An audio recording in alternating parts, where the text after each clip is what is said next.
So, hey champs, welcome to our second part of crop production and management. Hope you all are fit and staying at home. अपनी और अपने बड़ों की ध्यान रखिए। तो पहले हमने देखे थे कि स्टेप्स ऑफ क्रॉप प्रोडक्शन के 7 स्टेप्स होते हैं और उनमें से पहला क्या होता है? Preparation of soil. ठीक है, तो प्रिपरेशन ऑफ सॉइल में क्या होता है? It allows the root to go deeper into the soil and yet breathe easily. ठीक है, तो जब हम खुदाई करते हैं, सॉइल की प्रिपरेशन करते हैं, वो ज़रूरी क्यों है? तो प्रिपरेशन ऑफ सॉइल में पहला तो ये है कि रूट अंदर तक आराम से जा पाता है, जिसके कारण कि रूट की ब्रीथ करने में उसको आसानी हो जाती है। ठीक, फिर क्या होता है? Help in growth of microbes and earthworms that add humus to the soil and to loosen the soil further. ठीक है, जब हम सॉइल को लूज कर देते हैं, फिर उसमें से क्या क्या ग्रोथ होता है? माइक्रोब्स और अर्थवर्म ग्रोथ होते हैं, जो कि सॉइल की ह्यूमिडिटी और फर्टिलिटी को हाई या फिर इंक्रीज कर देते हैं और उसमें से सॉइल को जो अर्थवर्म होता है वो लूज करने में भी हेल्प करता है। फिर क्या होता है? Nutrient rich soil comes to the top and can be used by plants. ठीक है, तो जो रिच न्यूट्रिएंट्स वाला सॉइल होता है, कभी कभी वो अंदर भी होता है। तो प्रिपरेशन ऑफ सॉइल में जब खुदाई करते हैं तो वो न्यूट्रिएंट रिच सॉइल क्या होता है?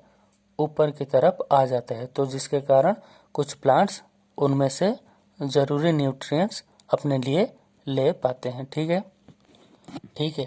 फिर क्या आता है? प्लोइंग। ऑब्वियस सी बात है, तो प्लोइंग किसे कहते हैं? The process use to loosen the soil is called tilling और प्लोइंग। ठीक है, मतलब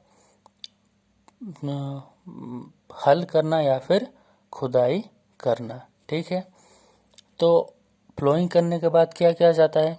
ऑब्वियस सी बात है, लेवलिंग किया जाता है। ठीक है, after tilling levelling is done in which the big clumps of soil called crumbs are broken and levelled. ठीक है, क्रम्स का मतलब होता है वो जो मिट्टी का बड़ा बड़ा सा टुकड़ा होता है ना, उसे क्रम्स कहा जाता है। फिर levelling the field help in the process of sowing and irrigation. Levelling करने से हमें किस चीज़ में हेल्प करता है लेवलिंग?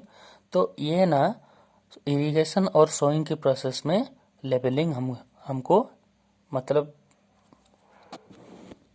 सोइंग और इरिगेशन की प्रोसेस में हमें हेल्प करता है। ठीक है,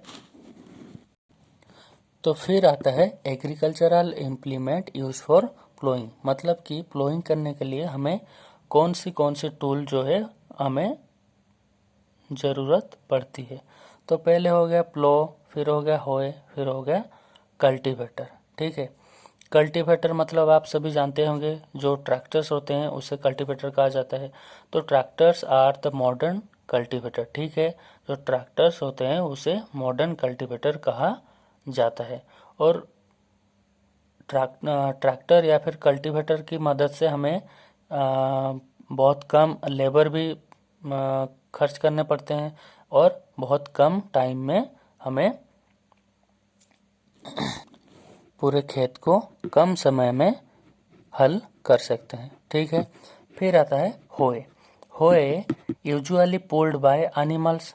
होए जो है यूजुअली एनिमल्स के मदद से ही उससे खेती करते हैं। ठीक है, फिर आता है plough. Plough made of wood and drawn by a pair of bulls और अदर एनिमल। ठीक है, तो प्लो जो है बेसिकली वो वुड से ही बना होता है और थोड़ी बहुत कुछ लोहे की, आयरन की कुछ रॉड जैसी लगी होती है उसमें। तो इसमें क्या होता है? एक पेयर के बुल होते हैं जिसके मदद से कि हल किया जाता है। फिर आ गया होए। This simple tool is used for removing weeds, loosening the soil. ये जो होए होता है, किस चीज़ के लिए और काम में आता है? वीड्स को रिमूव करने के लिए, मतलब अनवांटेड प्लांट्स को रिमूव करने के लिए, और सॉइल को लूज करने के लिए। ठीक है, फिर आ गया हमारा प्लो। प्लो यूज सिंस एंशियंट टाइम्स, बहुत पुराने काल से हो रहा है। और किस किस चीज़ में, किस किस के जो है, कौन सी चीज़ में कौन सी काम में यूज करने के लिए ये किया जाता है? Tilling the soil, adding fertilisation to the crop, removing the seeds, turning और लूजिंग द सॉइल। ठीक है, फिर देखते हैं कौन सी टूल में क्या क्या चीज़ लगे होते हैं। ठीक है, तो पहले हो गया प्लो। प्लो कंसिस्ट ऑफ प्लोशेयर, जो कि स्ट्रॉन्ग ट्रायंगुलर आयरन स्ट्रिप होता है। और फिर आ गया प्लोसेप्ट। ठीक है, इसमें स्पेलिंग कुछ गलत लिखा है, इसलिए आप थोड़ा देख के लिखें। तो प्लोसेप्ट क्या होता है? Long log of wood attach to the beam on one end and ploughshare at the other hand. ठीक, अदर एंड। ठीक है, जो प्लो होता है वो कुछ इस तरह का होता है। ठीक है, यहाँ से हैंडल जैसा होता है, यहाँ से पकड़ने के लिए, और यहाँ पे एक लोहे का रॉड लगा होता है। ठीक है, फिर ठीक है, तो ये हो गया आपका प्लोसेप्ट, और ये वाला पोर्शन हो गया आपका प्लोशेयर, और ये वाला जो पोर्शन हो गया वो आपका बीम कहलाता है। ठीक है, फिर आ गया हमारा क्या कहते हैं उसको, होए। ठीक है, होए consist of long road of would और आयरन। तो नॉर्मली ये सिर्फ और सिर्फ आयरन का ही मिलता है, वुड का तो उतना मिलता नहीं है। और ये क्या होता है? Strong broad and bent plate of iron on one of its end. तो जो इसके लास्ट के भाग होता है, एंड का पार्ट होता है, इसमें एक स्ट्रॉन्ग और ब्रॉड वाला बेंट प्लेट जैसा कुछ लगा होता है। आप बुक्स में देख लीजिए, अच्छे से समझेंगे। तो फिर आता है importance of levelling the field. ठीक है, तो हम जो लेवलिंग करते हैं इसका इम्पोर्टेंस क्या है?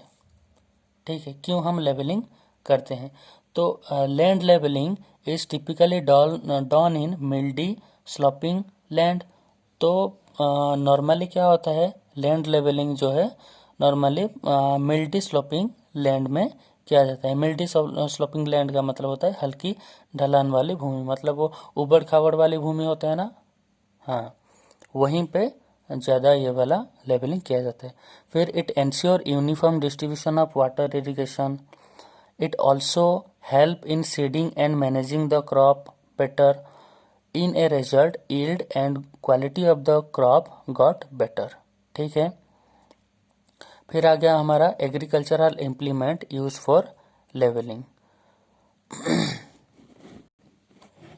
फिर हम agricultural implement use for levelling देखते हैं।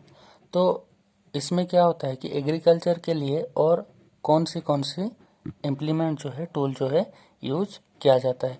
तो पहला क्या हो गया? Traditionally farmers use ox drawn scraper to level the land. तो पहले के टाइम में जो है फार्मर्स क्या यूज करते थे? ऑक्सट्रॉन स्क्रैपर। ठीक है, तो ऑक्सट्रॉन स्क्रैपर क्या होता है? उल्टा टी के शेप में होता है, कुछ इस तरह का, जहाँ पे फार्मर यहाँ पे खड़ा होकर, और इसका जो पहला हिस्सा है, ये एक बीम से कनेक्ट होता है, जो कि दो बैलों के नेक से कनेक्ट हुआ रहता है। ठीक से, और ये ठीक है, और ये ऐसे ऐसे घूमता रहता है। ठीक है, फिर but in modern days laser and leveller is being used. तो आज के डेज में जो है लेजर लैंड लेवलर यूज़ किया जाता है। ये नॉर्मली ट्रैक्टर में ही फिट करके आ जाता है। तो इसमें क्या होता है? बहुत कम टाइम में सारा का सारा काम, लेवलिंग का काम जो है वो ख़त्म हो जाता है। And laser land leveller save time, increase productivity, save water. ठीक है,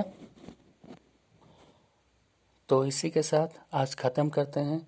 मिलते हैं फिर आपसे अगले वीडियो में, और उस टाइम के लिए bye bye, take care and have a good day. Thank you.